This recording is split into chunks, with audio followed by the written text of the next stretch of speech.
এরা আমেরিকা আজকে ভারতের দাস, আমেরিকার দাসত্ব করছে। কিন্তু আদতে রাষ্ট্র চালানোর যে যোগ্যতা, রাষ্ট্র চালানোর যে তাদের যে ভীষণ জনগণের প্রতি মমতা, এই যে দেশপ্রেম, এই যে দেশনায়কের নামে তার কর্মীরা তাকে দেশনায়ক নামে ডাকে। আসলে দেশনায়কের কোনো যোগ্যতা তার ন্যূনতম নেই।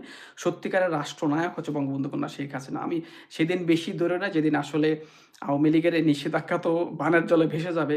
৫ম সংশোধনী, ৮ম সংশোধনীর মতো সুপ্রিম কোর্ট, সংসদ এগুলো বাতিল করবে, ডাস্টবিনে নিক্ষেপ করবে। আওয়ামী লীগ ফিরে এসে এই নিষেধাজ্ঞার যে দলিল, এগুলা বিএনপির বিরুদ্ধে প্রয়োগ হবে। দেশদ্রোহী, মুক্তিযুদ্ধ বিরোধী, রাজাকার, জামাত তো নিষিদ্ধ হবেই। বিএনপির বিরুদ্ধে নিষেধাজ্ঞার খড়গ হস্ত হবে। তখন সেদিন বিএনপি কেঁদেও চোখ ভাসালেও কোনো কাজ হবে না।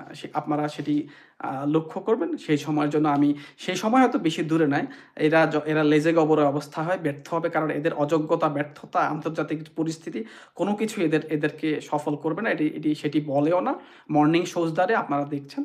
তো আওয়ামী লীগ টিকে ছিল, টিকে আছে, টিকে থাকবে এবং বঙ্গবন্ধু কন্যা শেখ হাসিনার মতো অসাধারণ দেশপ্রেমিক, ধীশক্তি সম্পূর্ণ, জনগণের মমতাময়ী নেত্রী, যিনি এখন আওয়ামী লীগের কমান্ডার ইন চিফ, তার নেতৃত্বে বাংলাদেশের মানুষ আবার আশার সঞ্চার হবে।